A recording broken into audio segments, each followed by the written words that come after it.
Un reportage avec Madérose Amian.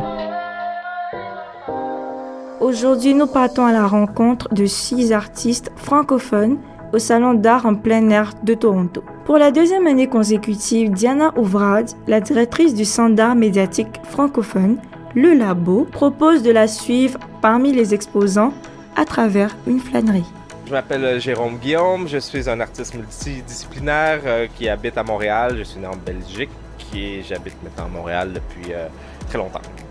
Multidisciplinaire. Est-ce que vous pouvez expliquer pour ceux qui ne comprennent pas? À la base, je suis compositeur. Je cherchais un outil pour m'aider au séquençage de la musique en musique électronique. Je suis tombé sur un logiciel qui m'a donné beaucoup d'inspiration au niveau visuel et ça fait une dizaine d'années de ça et maintenant j'utilise des séquences qui à la base sont basées sur le travail de Yanis Xenakis, donc de prendre des mathématiques pour en faire des scores de musique et puis je l'ai détourné. Je fais pas vraiment de musique avec et je ne fais que des visuels. Ensuite, nous avons Sonia Isabelle, une artiste originaire du Québec qui participe pour sa toute première fois à cette exposition. Je suis à ma première expérience ici, mais actuellement, il y a quelques heures seulement de passé, c'est tellement agréable. Une place est absolument fantastique. L'organisation, le comité a fait un job extraordinaire jusqu'à présent. Donc, on se sent très bien accueillis à Toronto. Et puis, les gens qui arrêtent me visiter à mon kiosque sont chaleureux et accueillants. Donc, c'est vraiment un plaisir pour moi d'être ici. Mon travail artistique, c'est des dessins au crayon graphite. Et puis, c'est peu connu. Au Québec, il y a une clientèle, mais compte tenu que c'est un produit très niché, j'ai décidé d'essayer un autre marché. Donc, je suis du côté de Toronto afin de valider l'intérêt des gens de Toronto pour ce type d'art. Du coup, si j'ai bien compris, le matériel que vous utilisez pour vos créations, c'est le crayon... C'est le crayon graphite, communément le crayon de mine, comme on dit, là, les crayons HB. Bien, ça, c'est des crayons qui sont... bien évidemment, le kit, il n'y a pas juste le crayon HB. C'est une gradation dans mon kit à moi qui part de 12H, donc des mines très dures, puis qui vont aller jusqu'à 12B, qui sont des mines très molles, mais foncées. Dans mon dessin, j'utilise tous ces crayons-là pour faire une gradation de teinte, puis c'est seulement noir et blanc. En tout cas, c'est vraiment beau. D'où vous vient l'inspiration de peindre des portraits? Oui, je vois des portraits, je vois plein de choses avec les crayons. D'où vient l'inspiration de... Bien, c'est les gens que je côtoie et que j'observe. Moi, je suis fascinée parce que je me dis que chaque individu, même si on est tellement nombreux, chaque individu a son histoire. Puis je les côtoie des fois comme un instant dans un parc, puis j'ai le goût de les représenter pour leur rendre hommage.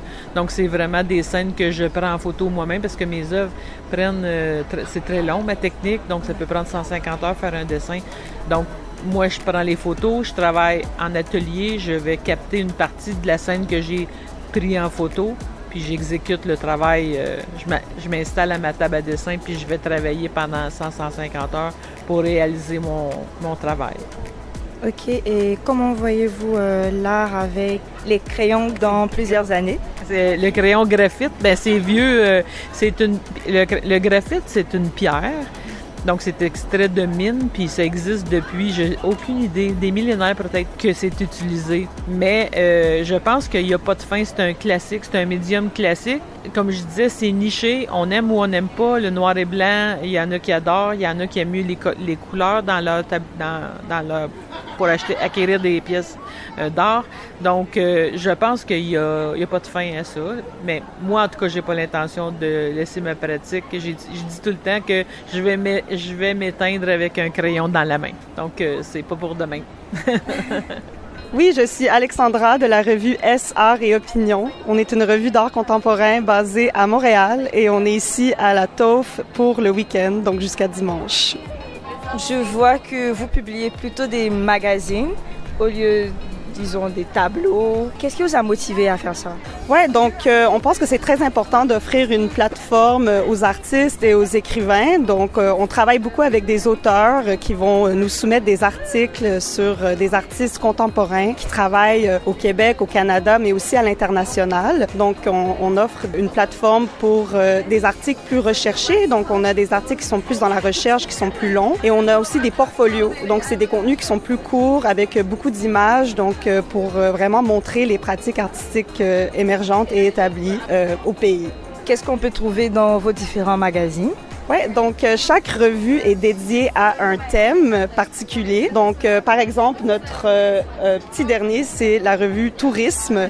Donc, on va trouver beaucoup d'articles qui parlent, par exemple, des résidences artistiques à l'étranger, donc qui est une nouvelle forme de tourisme que les artistes pratiquent, et aussi les effets sur le climat. Donc, les effets du tourisme sur le climat. On parle aussi, par exemple, de la Biennale de Venise, des grosses biennales internationales qui vont devenir vraiment des attractions touristiques dans les pays et faire vraiment un boom dans le tourisme. Donc, c'est comme un peu les thèmes qui sont abordés, mais vraiment, chaque revue aborde un terme différent. Donc, par exemple, on a agriculture, on a eau, on a famille, on a douleur, résilience. Donc, chaque revue aborde un thème. Également originaire du Québec, Pierre Desmeurs, à la fois artiste peintre et enseignant des techniques de peinture à l'huile, nous parle des matériaux qu'il utilise pour réaliser ses créations. Quels matériaux utilisez-vous pour vos créations? Moi, j'utilise l'huile principalement. C'est de la peinture à l'huile avec médium, tout ça. Moi, j'ai étudié à une école de beaux-arts, les grands maîtres. J'ai fait des reproductions de grands maîtres, puis j'enseigne la peinture depuis 35 ans. Puis ça m'a permis justement de développer. J'applique toutes les notions que j'ai pu apprendre aux Beaux-Arts. Bien, c'est ce que j'applique même dans mes créations, au point de vue de la palette de couleurs, puis l'exécution, puis la façon de travailler à l'huile. C'est ça qui est intéressant. Martin Raïs, artiste multimédia et photojournaliste basé à Toronto, proposait plutôt une performance assez originale. C'est mon projet qui s'appelle Le Petit Bureau de Poste. Je vais faire des livraisons avec mon vélo, une bicyclette. Je veux faire une invitation à tout le monde à participer avec mon petit projet ici. Et les personnes peuvent faire des cartes postales, écrire des cartes postales, aux lettres, aux télégrammes. Et je vais distribuer le courriel dans mon vélo. Et qu'est-ce qui vous a motivé à faire ce genre de création? Bon, je pense que la vie est belle. Et nous avons l'opportunité de faire des choses belles et les choses qui sont avec émotion et faire des choses qui sont vraiment importantes pour notre vie, non?